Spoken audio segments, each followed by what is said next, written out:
আসসালামু আলাইকুম। আমার চ্যানেলে আরেকটি নতুন ভিডিওতে আপনাদের স্বাগতম। তো বর্তমান প্রেক্ষাপটের পরিস্থিতি অনুযায়ী অ্যা এই হাদি হত্যা, তারপর দীপু চন্দ্র দাসকে পুড়িয়ে মারা এইসব হাইপের মধ্যে একটি খবর বিলীন হয়ে গেছে। একটা হাইপ হারিয়ে গেছে। তো কয়েকদিন ১ সপ্তাহ ১৫ দিন আগেও ছিল যে বেগম খালেদা জিয়া কি জীবিত নাকি মৃত? তার বর্তমান অবস্থা কি? কোনো খবর পাওয়া যাচ্ছে না।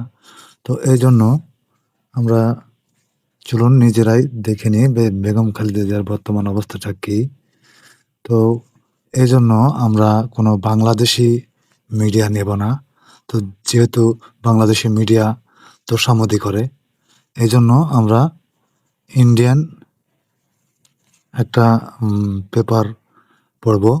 The Indian express online portal থেকে দেখব। তো চলুন পড়ে নিই কী লেখা আছে সেই পত্রিকাতে। তো হেডলাইন: বাংলাদেশের হাসপাতালে স্বাস্থ্যগত সমস্যার সাথে লড়াই করার সময় খালেদা জিয়া সংকটজনক এবং ভঙ্গুর রয়েছেন। রিপোর্ট: বাংলাদেশের প্রাক্তন প্রধানমন্ত্রী ও বিএনপি নেত্রী খালেদা জিয়া ঢাকার একটি হাসপাতালে গুরুতর অবস্থায় রয়েছেন, যা জাতীয় নির্বাচনের কাছাকাছি আসার সাথে সাথে রাজনৈতিক অনিশ্চয়তা বাড়িয়ে তুলেছে। প্রাক্তন প্রধানমন্ত্রী খালেদা জিয়া ঢাকায় নিবিড় পরিচর্যা কেন্দ্রে চিকিৎসাধীন রয়েছে। চিকিৎসকরা তার অবস্থা ভঙ্গুর কিন্তু স্থিতিশীল বলে বর্ণনা করেছেন। বাংলাদেশের প্রাক্তন প্রধানমন্ত্রী ও বিরোধী দলীয় নেত্রী খালেদা জিয়া ৮০ হাসপাতালে গুরুতর আ স্বাস্থ্য সমস্যার সাথে লড়াই করছেন। কারণ বাংলাদেশ ১২ই ফেব্রুয়ারি ২৬ তারিখে উম অনুষ্ঠিত হতে যাওয়া জাতীয় আ আ নির্বাচনের জন্য প্রস্তুতি নিচ্ছে। আল জাজিরার খবরে বলা হয়েছে, বাংলাদেশ জাতীয়তাবাদী দলের চেয়ারপারসন ২৩ নভেম্বর থেকে ঢাকার এভারকেয়ার হাসপাতালের নিবিড় পরিচর্যা কেন্দ্রে রয়েছেন, যেখানে তার হৃৎপিণ্ড এবং ফুসফুস মারাত্মকভাবে আক্রান্ত হয়েছে। খালেদা জিয়ার বর্তমান অ অ অবস্থার কোনো উন্নতি হয়নি। চিকিৎসকরা এবং দলীয় কর্মকর্তারা জিয়ার অবস্থানকে সংকটজনক এবং ভঙ্গুর বলে বর্ণনা করেছেন। কিডনির কর্মহীনতা, সংক্রমণ এবং শ্বাসকষ্টসহ একাধিক জটিলতা রয়েছে।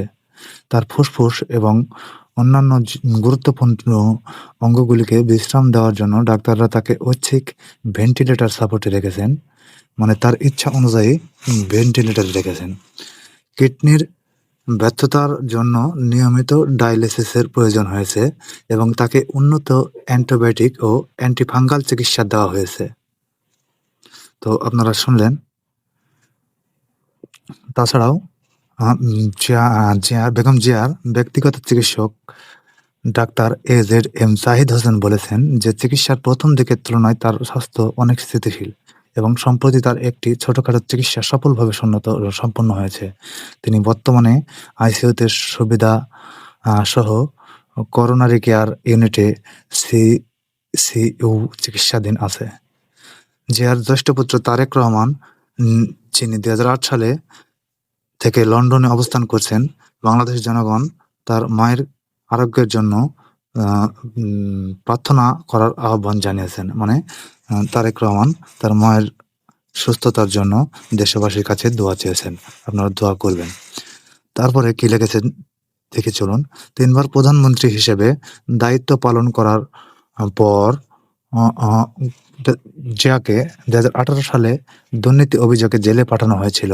সম্প্রতি ক্ষমতাচ্যুত প্রধানমন্ত্রী শেখ হাসিনা সরকারের অধীনে যা তাকে চিকিৎসার জন্য বিদেশ ভ্রমণে নিষেধাজ্ঞা জারি করেছিল। হাসিনার অপসারণের পরপরই গত বছর তাকে মুক্তি দেওয়া হয়েছিল।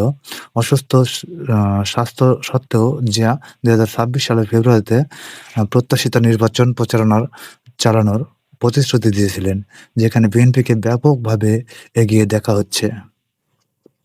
তো শুনলেন আপনারা ভারতের আনন্দবাজার পত্রিকাটি কি লিখেছেন। এ থেকে আমরা বুঝতে পারলাম যে বেগম জিয়া তার এভারকেয়ার হাসপাতালে তার চিকিৎসা হচ্ছে। সে আগের তুলনায় এখন অনেকটাই সুস্থ আছেন। আপনারা বিভিন্ন ভোকাস মিডিয়ার খবরে বিভ্রান্ত হবেন না এবং এইরকম সঠিক খবর খুঁজে বের করে শোনার জন্য আপনারা এমডি মিঠুন রহমান এই চ্যানেলটি